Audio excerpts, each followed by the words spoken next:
ఈ రోజుల్లో ఈ గుండె జబ్బులకి ముఖ్యమైన కారణం ఒకటి ఉంది. ఇదే రక్తంలో ట్రైగ్లిజరైడ్స్ పెరగటం.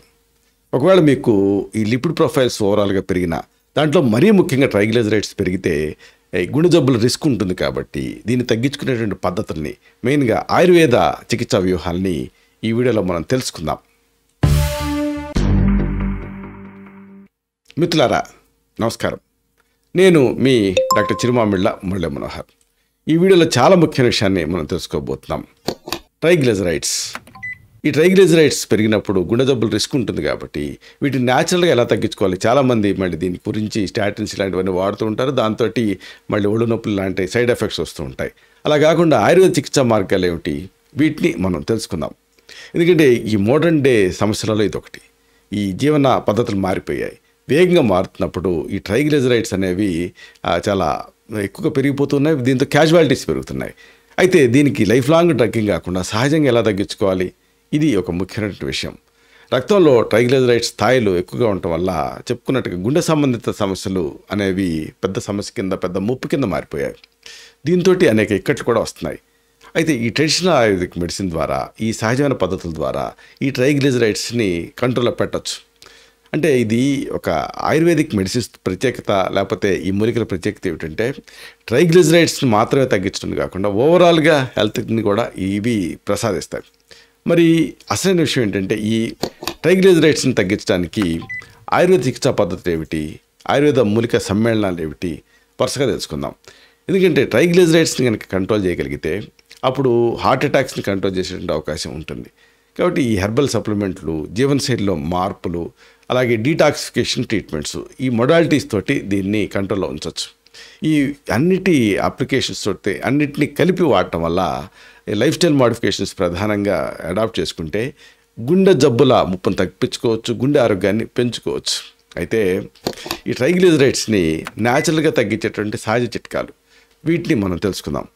ముందుగా ఇలాంటి వాటిలో ప్రధానంగా మనం చెప్పుకోవాల్సింది, అందరికీ గుర్తుకు రావాల్సింది, అందరి ఇళ్లలో అందుబాటులో ఉండేది ఏంటంటే వెల్లుల్లి ఇంకా అల్లం. వెల్లుల్లి, అల్లం ఈ రెండింటి కాంబినేషను ట్రైగ్లిజరైడ్స్ మీద బాగా పనిచేస్తుంది.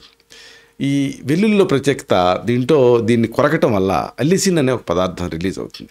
ఇది ఆ క్లాట్స్ని కరిగిస్తుంది. ఇది ఒక యాక్టివ్ ప్రిన్సిపల్. దీంతో ఆ కొలెస్ట్రాల్ స్థాయిని తగ్గించుకోవచ్చు. వెల్లుల్లిలో ఉండేటువంటి ఒక గర్భం, దీన్ని ఫ్రెష్గా కొరికి నమిలి మింగేయాలి గుజ్జుని. దీంతో ఇది కంట్రోల్లో ఉంటుంది. అలాగే మరొక ఉపాయం ఏంటంటే వెల్లుల్లి ప్లస్ అల్లం ఈ రెండింటినీ కూడా మళ్ళీ నిమ్మరసంతో కలిపి తీసుకోవటం. వెల్లుల్లి, అల్లం, నిమ్మరసం ఈ మూడింటిని కూడా భోజనానికి ముందు తీసుకుంటూ ఉంటే రెగ్యులర్గా, అప్పుడు ఈ కొలెస్ట్రాల్ స్థాయి అనేది కంట్రోల్లోకి వచ్చేస్తుంది. ప్రధానంగా దీనికి హైపోలిపిడమిక్ యాక్షన్ ఉంటుంది. దీంతో ట్రైగ్లిజరైడ్స్ని కంట్రోల్ చేసుకోవచ్చు. అలాగే టీ లాగా రెగ్యులర్గా ప్రాక్టికల్గా వాడగలిగేటటువంటిది ట్రైగ్లిజరైడ్స్ని తగ్గించే ఒక మంచి కాంబినేషన్ ఏమిటంటే త్రికట్టు. అంటే సొంటి, పిప్పళ్ళు, మిరియాలు, అలాగే దాల్చిన చెక్క, వీటితో టీ. అయితే త్రికట్టుని చాలా అల్ప మోతాదులో వాడాలి, దాల్చిన చెక్కని కాస్త ఎక్కువ మోతాదులో వాడాలి.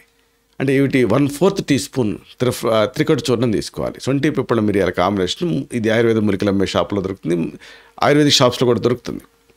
ఇలాగా ఒక 1/4 టీ స్పూన్ త్రికట్టు పొడి, అలాగే ఒక 1/2 teaspoon to 1 teaspoon దాల్చిన చెక్క, ఈ రెండింటితోటి టీ తయారు చేసుకోండి. అంటే నీళ్ళకి వేసి మరిగించి టీ తయారు చేసుకొని దీన్ని ఒక కప్పు మోతాదుగా తీసుకుంటూ ఉండాలి. దీనికి అవసరం అనుకుంటే ఒక టీ స్పూన్ తేనె కూడా వేసుకోవచ్చు. రోజుకి 2 సార్లు తీసుకుంటూ ఉంటే రుచికరంగా ఉంటుంది, టీ తాగినట్టు ఉంటుంది. దీంతో ట్రైగ్లిజరైడ్స్ కంట్రోల్లోకి వస్తాయి. మరొక మంచి ఏకమూలిక ప్రయోగం ఉంది ట్రైగ్లిజరైడ్స్కి. ఇదే టర్మరిక్, పసుపు. పసుపు ఒక బంగారంలాగా పనిచేస్తుంది. ప్రధానంగా పసుపులో ఉండేటువంటి కుర్కుమిన్ అనేది ఒక యాక్టివ్ ప్రిన్సిపల్. ఇది శక్తివంతమైనటువంటి యాంటీ ఇన్ఫ్లమేటరీ లక్షణాలు కలిగి ఉంటుంది. యాంటీ ఇన్ఫ్లమేటరీ లక్షణాలు కలిగి ఉండటం వల్ల ఆ ప్లేక్స్ తయారు కాకుండా ఉంటాయి, ఇన్ఫ్లమేషన్ ఎప్పుడైతే ఉండదో అప్పుడు. కాబట్టి అది ఈ పసుపు చేస్తుంది. కాబట్టి రోజువారీ ఆహారంలో మీ పసుపును భాగం చేసుకోండి. దీంతో ఇన్ఫ్లమేషన్ తగ్గుతుంది, లిపిడ్ స్థాయిలు కూడా కంట్రోల్లోకి వస్తాయి. అయితే పసుపుని 1/2 చెంచా నుంచి 1 చెంచాడు మోతాదుగా తీసుకోవాల్సి ఉంటుంది థెరాప్టిక్గా ఇది పనిచేయాలంటే. అలాగే మరొక ఆసక్తికరమైన ఆయుర్వేద మూలిక త్రిఫలా మిశ్రణం. అంటే త్రిఫలాలు మీకు తెలుసు కదా, సొంటి, కరక్కాయ, తానికాయ, ఉసిరికాయలు, ఈ కాంబినేషన్ని త్రిఫలా అంటారు. త్రిఫలా అనేది 3 ముఖ్యమైనటువంటి ఈ పండ్ల తాలూకు మిశ్రమం. ఈ త్రిఫలా చూర్ణం అనే పేరుతో దొరుకుతుంది. దీంతో మెటబాలిజాన్ని పెంచుకోవచ్చు. ఈ మెటబాలిజం ఎప్పుడైతే పెరిగిందో అప్పుడు యాంటాక్సిడెంట్ లక్షణాలతో ఇది కూడి ఉంటుంది కాబట్టి ట్రైగ్లిజరైడ్స్ కంట్రోల్లోకి వస్తాయి. ఇది ట్రైగ్లిజరైడ్స్ని తగ్గించుకోవడానికి ఒక సహజమైన మార్గం. అలాగే ఈ మధ్యకాలంలో అధ్యయనంలో ప్రూవ్ అయినటువంటి ఒక మంచి ఆయుర్వేదం మూలిక ఉంది. ఎక్సుడేట్, ఇది అంటే ఒక బంక లాంటిది. ఇదే గుగ్గులు నిర్యాసం. ఈ గుగ్గులు అనేది కూడా గుగ్గులు లిపిడ్స్ అంటారు. ఇది మనకి తుమ్మ చెట్టుకి ఘాటు పెడితే తుమ్మ బంక ఎలా వస్తుందో అలాగా ఆ గుగ్గిలం చెట్టు నుంచి ఈ నిర్యాసంలా కారుతుంది. దీన్ని శుద్ధి చేసి ఆయుర్వేదం మూలికలు అమ్మేటువంటి అంగళ్ళు అమ్ముతారు. దీన్ని కొలెస్ట్రాల్ కంట్రోల్ చేసుకోవడానికి అమేజింగ్గా దీన్ని వాడుకోవచ్చు. ఇది హానికరమైనటువంటి ఎల్డిఎల్ అంటే లో డెన్సిటీ లిపోప్రోటీన్ తాలూకు ఆ స్థాయిని తగ్గించి ట్రైగ్లిజరైడ్స్ని కూడా తగ్గిస్తూ అదే సమయంలో మనకి ఉపయోగకరమైనటువంటి హెచ్డిఎల్ అంటే హై డెన్సిటీ లిపోప్రోటీన్ అంటారు, ఆ గుడ్ కొలెస్ట్రాల్ని పెంచుతుంది గుగ్గుల్ లిపిడ్స్ అనేది. కాబట్టి దీన్ని థెరాపిటిక్ డోసులలో అంటే 500 to 500 మిల్లీగ్రామ్స్ నుంచి 1 గ్రామ్ వరకు దీన్ని తీసుకోవచ్చు. అలాగే ఇంకా ఇవన్నీ మూలికలు, తర్వాత ఇంటి వైద్యాలు. అయితే ఆహారం కూడా ముఖ్యమైన పాత్ర పోషిస్తుంది. అంటే ఈ ట్రైగ్లిజరైడ్స్ని తగ్గించుకోవడానికి సరైనటువంటి ఆహార పదార్థాలను కూడా ఎంచుకొని మీరు తీసుకోవాలి. ఇలాంటి వాటిలో ముందుగా మనం చెప్పుకోవాల్సింది ప్రాక్టికల్గా అందరూ వాడగలిగేది, చేయగలిగేది ఏంటంటే బ్రౌన్ రైస్. ఈ బ్రౌన్ రైస్ ట్రైగ్లిజరైడ్స్ని తగ్గించడానికి మీకు హెల్ప్ అవుతుంది. బ్రౌన్ రైస్ ఇక్కడ 3 రకాలు ఉంటాయి. అంటే ఏంటంటే ఒకటి పాలిష్డ్ రైస్, 2 బ్రౌన్ రైస్, ఇది ఒంటిపట్టు బియ్యం. అలాగే హ్యాండ్ పౌండెడ్ రైస్, రోకాళ్ళతోటి దంచింది, ఇది అంత ఈజీగా దొరకటం. కానీ మీరు మధ్య మార్గంగా బ్రౌన్ రైస్ వాడుకోవచ్చు, అంటే ఒంటిపట్టు బియ్యం. దీంట్లో కార్బోహైడ్రేట్స్ తక్కువ ఉంటాయి, ఫైబర్ ఎక్కువ ఉంటుంది. కాబట్టి ఈ ఫైబర్ ఉండటం వల్ల ఇది గుండె జబ్బులు రాకుండా ప్రివెంటివ్గా పనిచేస్తుంది. మెయిన్గా ట్రైగ్లిజరైడ్స్ కంట్రోల్కి ఇది సహాయపడుతుంది బ్రౌన్ రైస్ అనేది. అలాగే మరొక ఆసక్తికరమైనది పాలకూర. ఈ పాలకూర అంటే దీంతో ఫైబర్ అనేది ఎక్కువ ఉంటుంది. దీంట్లో విటమిన్లు కూడా ఉంటాయి. అలాగే ట్రైగ్లిజరైడ్స్ని కంట్రోల్ చేయడానికి సహాయపడుతుంది. సలాడ్స్, అలాగే స్మూతీలు, తర్వాత ఆమ్లెట్స్, వీటి తయారీకి దీన్ని వాడుకోవచ్చు. అలాగే మరొక ఆసక్తికరమైన సహజ పదార్థం అవకాడో పండు. దీంట్లో యాక్చువల్గా ఫ్యాట్ ఎక్కువ ఉంటుంది. పళ్ళల్లో అన్నిట్లో ఫ్యాట్ ఉండేది ఒకే ఒక అవకాడోలోనే. అయితే దీంతోపాటు ఫైబర్ ఉంటుంది, ఆరోగ్యకరమైన కొవ్వు ఉంటుంది. కాబట్టి దీన్ని రక్తంలో ట్రైగ్లిజరైడ్స్ అలాగే షుగర్ ఇవి పెరగనివ్వకుండా కాపాడుతూ ఉంటుంది అవకాడో. దీన్ని మీరు వీలైతే తీసుకోండి. ఇది ఈ మధ్య ఇండియన్ మార్కెట్స్లో కూడా దొరుకుతుంది. అలాగే గోధుమ లాంటి మరొక ఆసక్తికరమైన పదార్థం ఏంటంటే ఓట్స్. మెయిన్గా ఈ అమెరికన్ ఓట్స్ అంటారు.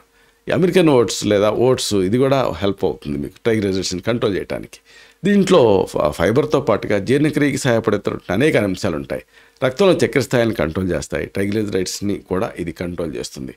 అలాగే మరొక ఆహార పదార్థం కాలీఫ్లవర్. కాలీఫ్లవర్ కూడా అంతే, ఈ ట్రైగ్లిజరైడ్స్ కంట్రోల్కి సహాయపడుతుంది. దీంట్లో ఫైబర్ అనేది ఎక్కువ మొత్తాలో ఉంటుంది, కార్బోహైడ్రేట్స్ తక్కువ ఉంటాయి. కాబట్టి దీన్ని మీరు యథేచ్ఛగా ఆ ఫుడ్లో చేర్చుకోవచ్చు. అలాగే యాంటాక్సిడెంట్ ప్రాపర్టీ ఉండేటటువంటి మరొక మంచి పండు ఏమిటంటే బ్లూబెర్రీస్. ఈ బ్లూబెర్రీస్ మనకి చూడటానికి నేరేడులాగా ఉంటాయి, కానీ దీంట్లో యాంటాక్సిడెంట్ ఎక్కువ మొత్తాలు ఉంటాయి. యాంథోసైనిన్స్ ఇలాంటివన్నీ ఉంటాయి కాబట్టి, యాంటాక్సిడెంట్ కాబట్టి, అలాగే ఫైబర్ కూడా ఉంటుంది కాబట్టి ఇది ఆ ట్రైగ్లిజరైడ్స్ కంట్రోల్కి సహాయపడుతుంది. దీన్ని ఈ బ్లూబెర్రీస్ని పెరుగుతోటి అలాగే ఓట్స్ తోటి టాపింగ్గా చేసి తీసుకోవచ్చు, స్మూతీ లాగా చేసుకొని. అలాగే పొటాషియం ఎక్కువ ఉంటూ డయాబెటిక్గా పనిచేసేటటువంటి ట్రైగ్లిజరైడ్స్ని కంట్రోల్ చేసేటువంటి మరొకటి ఏంటంటే అరటిపండు. అరటిపండు అంటే మీ ట్రైగ్లిజరైడ్స్ కంట్రోల్కి సహాయపడుతుంది. దీంట్లో ప్రత్యేకత, ఇది స్వీట్కి ప్రత్యామ్నాయంగా మీరు వాడుకోవచ్చు దీన్ని. అంటే స్వీట్ అవసరమైన చోట దీన్ని వేసుకోవచ్చు. దీనికి యాడెడ్ అడ్వాంటేజ్ ఏంటంటే దీంట్లో పొటాషియం ఉంటుంది కాబట్టి డయాబెటిక్గా పనిచేస్తుంది, గ్యాస్ సమస్యల నుంచి రిలీఫ్ని ఇస్తుంది. అలాగే మరొక సౌమ్యమైనది కాలీఫ్లవర్ లాగే ఈ క్రూసిఫెరస్ ఫ్యామిలీ క్యాబేజీ కూడా అంతే. దీంట్లో విటమిన్ కే అనేది ఎక్కువ మొత్తాల్లో ఉంటుంది. ఇది ట్రైగ్లిజరైడ్స్ తగ్గించడానికి సహాయపడుతుంది. దీంతో కాస్త ఇతర మసాలా పదార్థాలు కలిపి తీసుకోవచ్చు. ఒకవేళ మరి మాంసాహారాలు అయితే ఏం చేయాలి అంటే దానికి ఒక ఆప్షను చేపలు. అట్లా కూడా సాల్మన్ అని ఇదొక ప్రత్యేకమైనటువంటి చేప. దీంట్లో omega-3 ఫ్యాటీ యాసిడ్స్ ఎక్కువ ఉంటాయి కాబట్టి ట్రైగ్లిజరైడ్స్ కంట్రోల్కి ఇది సహాయపడుతుంది.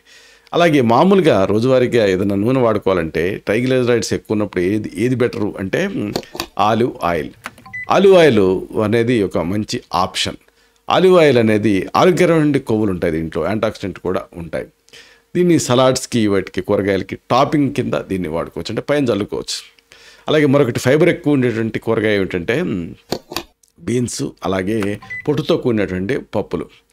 ఈ ఫైబరు ప్రోటీన్స్ సమృద్ధిగా ఉండేటువంటి బీన్స్ని కానీ పప్పులు కానీ రోజువారీగా మీరు ఆహారంలో భాగం చేసుకోండి. దీంతో మంచి ఫలితం ఉంటుంది. ట్రైగ్లిజరైడ్స్ కంట్రోల్లోకి వస్తాయి. అసలు ఏ తర్వాత చెప్పాల్సి వస్తే ఈ మీరు మాంసాహారం కంటే శాకాహారానికి ప్రాధాన్యత ఇవ్వండి. అంటే ఈ ప్లాంట్ బేస్డ్ ఫుడ్ దీనికి మీరు ఎక్కువగా ప్రాధాన్యత ఇస్తే ఈ ట్రైగ్లిజరైడ్స్ అనేవి కంట్రోల్లోకి ఉంటాయి. ఎందుకంటే కొలెస్ట్రాల్ అనేది సాధారణంగా యానిమల్ ఆరిజిన్ నుంచే మనకి వస్తుంది, కానీ వెజిటేరియన్ ఆరిజిన్ నుంచి రాదు. అంటే కొవ్వు ఉంటుంది కానీ అటు కొవ్వు డైరెక్ట్గా ట్రైగ్లిజరైడ్స్ రూపంలో మనం తీసుకోం, కొలెస్ట్రాల్ రూపంలో తీసుకోం. కాబట్టి ఇది న్యాచురల్ ప్లాంట్ బేస్డ్ ఫుడ్ అయితే మీకు మంచిది. కాబట్టి ఆహారంలో దీన్ని బాగా చేసుకోండి. అన్నిటికీ మించి ఇంకొక ఆసక్తికరమైన విషయం ఉంది. ఇదేంటంటే మనకి అసలు టూ మచ్ రెస్ట్రిక్షన్ ఫ్యాట్ని మంచిది కాదు. కాబట్టి ఈ ఆరోగ్యకరమైనటువంటి ఫ్యాట్స్ వీటిని మీ డైట్లో భాగం చేసుకోవాలి. అప్పుడు అన్హెల్దీ ఫ్యాట్ మీ శరీరంలోకి చేరకుండా ఉంటుంది. ఇది వినడానికి విచిత్రంగా అనిపిస్తుంది మీకు, కానీ ఆరోగ్యకరమైన కొవ్వు అంటే ఏంటంటే ట్రైగ్లిజరైడ్స్కి వ్యతిరేకంగా పోరాటానికి సహాయపడుతుంది. ఉదాహరణకు చెప్పుకున్నాం కదా అవకాడో, దీంట్లో ఫ్యాట్ ఎక్కువ ఉంటుంది. అలాగే గింజలు ఇంకా ఇలాంటివన్నీ కూడా ఆరోగ్యాన్ని పెంచుతాయి. మెయిన్గా అన్సాచురేటెడ్ ఫ్యాటీ యాసిడ్స్ దీంట్లో ఉంటాయి. కాబట్టి గుండె సంబంధిత ఆరోగ్యాన్ని ఇవన్నీ కూడా మెరుగుపరుస్తాయి. అన్నిటికీ మించి మీరు అవాయిడ్ చేయాల్సిన విషయం ఏంటంటే ప్రాసెస్డ్ షుగర్స్, అంటే బాగా ప్రాసెస్ చేసినటువంటి షుగర్స్ కానీ ట్రాన్స్ ఫ్యాట్స్ అంటే డాల్డా లాంటివి, వీటికి మీరు దూరంగా ఉండాలి. ఎందుకంటే హార్ట్ డిసీజెస్ వీటితోటి వచ్చే రిస్క్ పెరుగుతుంది. కాబట్టి హైలీ ప్రాసెస్డ్ ఫుడ్స్ని, అలాగే ఈ ట్రాన్స్ ఫ్యాట్స్ని, ఇలాంటి వాటిని, ఫ్యాటీ యాసిడ్స్ని, ఇలాంటి వాటిని మీరు దూరంగా ఉంచండి. అప్పుడు మీకు ఈ హార్ట్ డిసీజెస్ రిస్క్ బాగా తగ్గుతుంది.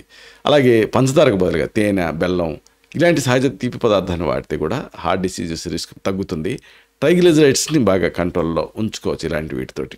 ఇలాగా ఈ ట్రైగ్లిజరైడ్స్ని మీరు కంట్రోల్లో ఉంచాలంటే ఈ ఆయుర్వేద మూలికలు, సహజ పదార్థాలు ఇవన్నీ మీకు సహాయపడతాయి. ఇలాంటి మరిన్ని ఇన్ఫర్మేటివ్ వీడియోస్ కోసం ఈ ఛానల్ని సబ్స్క్రైబ్ చేసుకోండి. అలాగే ఈ వీడియోలు అప్లోడ్ అవడంతోనే ఆ విషయం మీకు తెలియాలనుకుంటే బెల్ బటన్ క్లిక్ చేయండి. అప్పుడు మీకు ఒక నోటిఫికేషన్ వస్తుంది. ఆ నోటిఫికేషన్ మీరు క్లిక్ చేస్తే ఆ వీడియోని మిస్ కాకుండా చూడగలుగుతారు. అలాగే అతి ముఖ్యమైన మరొక విషయం ఉంది. ఈ వీడియో మీకు నచ్చితే లైక్ బటన్ క్లిక్ చేయండి. అప్పుడు ఇది మరింత ఎక్కువ మందికి రికమెండ్ అవుతుంది. ఈ వీడియో తాలూకు పర్పస్ సర్వ్ అవుతుంది. అంటే అందరికీ ఆరోగ్యాన్ని, మన అభిలాష, మన ఆకాంక్ష నెరవేరుతాయి. శతం జీవ శరదో వర్ధమానః, శతం హేమంతాన్ శతం వసంతాన్. 100 శరత్తులు, 100 హేమంతాలు, 100 వసంతాలు వర్ధిల్లుతూ జీవించండి. Stay healthy, stay happy, be positive, keep smiling. Love you all. శుభం.